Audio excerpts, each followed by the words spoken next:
G'day, you cheeky dogs. Today, we are going to be breaking down the Bluey episode, Grannies. Here come the Grannies! Uh-oh. And of course, we are going to be talking about Bob and what happened to him and why this was the only episode we technically have ever seen him in. That's not it. Oh, this is hard. You gotta give it some of these. I'm gonna go through all of the stuff with that, I promise. But we are also going to break down all the Easter eggs, their little Australian detail, the links to future episodes, as well as my favorite granny lines, and just my overall review of this episode. And yeah, we'll talk about flossing as well. Hi, I've got it. I'm doing it. What?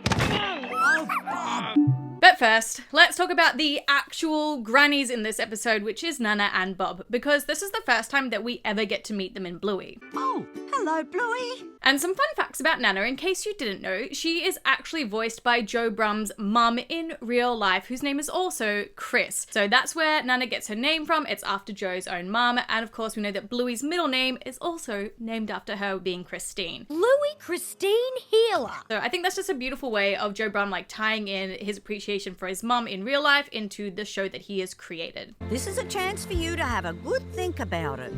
Nana was right. Not about a perm, but about me. Now, let's talk about Bob, or Bobba, should I say. These. No, Bobba, that's not it. Now, in this episode, he is voiced by Ian McFadden, who is a famous Australian comedian, TV writer, actor. He has just done so much. Of course, Bob in the future episode Fairy Tale is voiced by someone different, Sam Simmons, but we're just going to focus on Ian McFadden at the moment. Now, Ian is 75 years old, and season 1, of course, was made well before COVID and 2020, so that's why he appeared in this episode in season 1. All right. The arms go up. Yeah, no, not like that. But why didn't we see him then in season 2 or season 3? Season 3 we know was mostly made during the pandemic and based on just a lot of threads from Reddit, but nothing I could find substantial on the actual internet with articles. Apparently Ian McFadden had COVID, or he got really sick and had a lot of health complications from it, so that's why he couldn't be a part of the first part of season 3, or he couldn't do any voice acting during the pandemic, which is why they had Sam Simmons do the younger version of him for Fairy Tale. What do you want, Stripe? Brad, Gerald, whatever your name is. However, this doesn't explain season 2 and why he's not in that at all, because that was made well before the pandemic happened. But Bobba isn't in any of it. He's not in Christmas Swim, where we do see Nana, and just in any other general episodes, he's just not in them. Where are we going? We're dropping you kids off at Nana's, remember?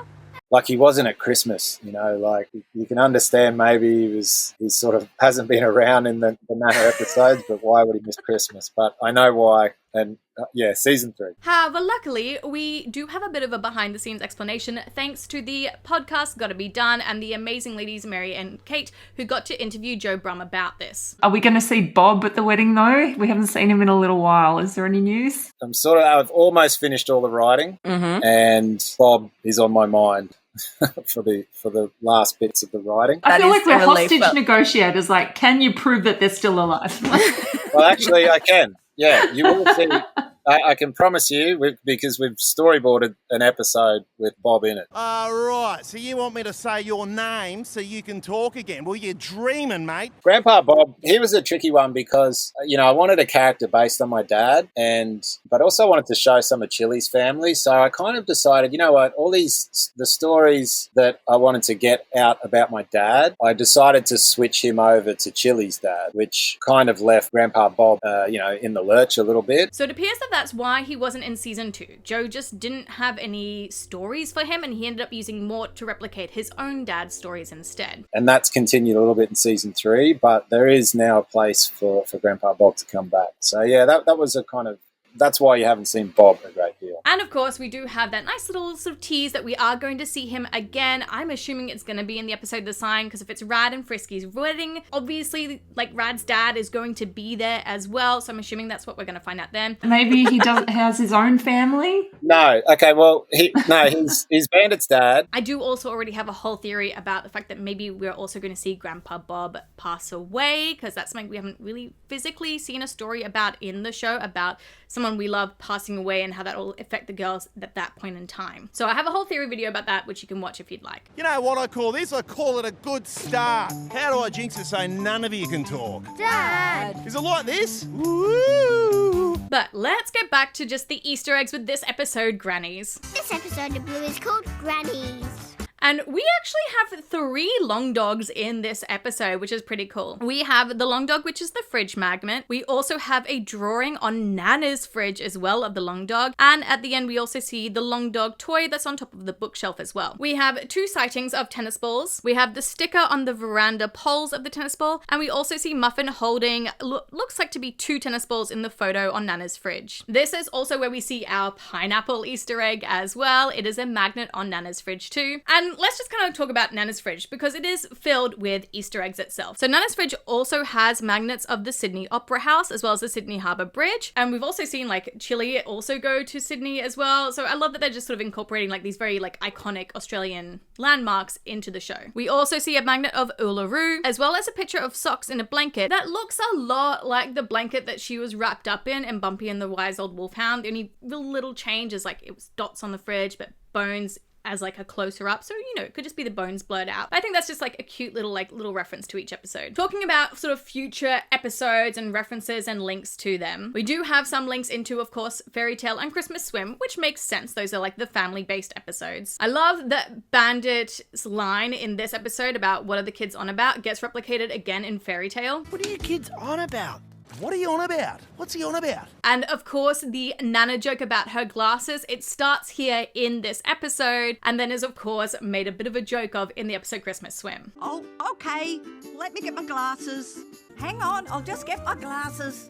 Hang on, I'll just get my glasses on. All of the parent jokes in general, of course, are just absolutely hilarious. The ones from both Chili and Bandit that are just really reflective of like parenting and how we do talk to ourselves. This never ends. But I also feel like those lines are a little bit of a nod to us parents as an audience and just, you know, making us feel like it's all relatable because they're going through the same hardships that we go through. Has this thing ever been cleaned? What are these kids eating? There's also, of course, a lot of like heavy fourth wall breaking in this one as well, especially from Chili, which again is kind of like one of those funny ongoing jokes that they have, and maybe could like link into the theory about Bluey and her family being like the Kardashians of the Blueyverse. Again, I've done a theory video for that before. But let's talk about the flossing now. Hey, Bingo, what are you doing? Just flossing! And yes, the flossing does make this episode very much dated in like this point of time within our universe and the Blueyverse as well, because flossing, of course, as a dance does appear in other episodes like Markets and things like that, as well as the music for it, which is a really cool way of like switching in and out of the game and how they use the music here, which I think is a really cool use of it. Bingo, you have to play properly. But the flossing dance, of course, itself was made quite popular, especially in Fortnite. But I think it does tie in very heavily with the theme. Aside from it being like a fun pun that they could do with like grandparents and them thinking it's flossing their teeth. Nana, can you floss? Oh, yes, Bingo. I floss every night. No, not your teeth. I think it really ties in with that whole idea of can you teach an old dog new tricks? And usually this whole line, like you can't teach an old dog new tricks, is used in that negative manner and used kind of as an excuse for older people to not be able to change or adapt to something new. Oh, look, you know, kids, I don't think I can do the flossing. But of course, this is Bluey and it's all about subverting a lot of those sort of stereotypes. And it does the exact same thing here. It shows that when you really want to take the time and effort to teach someone older something new, Nana, you're going to learn how to floss. then you can do it, and so can they as well. And I really love that this message gets portrayed in this episode, that if you care about teaching someone and you have like a really good reason for it and you're willing to take the time, then that person is also usually really willing to learn as well, and it's just sort of a really happy result at the end. More like this with your arms. Okay, Yeah, that's it. Just do this with your hips. and they go like this. Oh, I'm doing it! I'm doing it! You're doing it, Nana. Then that brings me into sort of talking a bit more about the parallel kind of lessons that are going on this, like the lessons for the children as well as the lessons for the parents. And I mean that sort of for us as the audience, but also between Bluey and Bingo and Bandit and Chili as well. And it all sort of follows the line of, do you want to be right or do you want to be happy? Do you want to be right, or do you want Bingo to keep playing?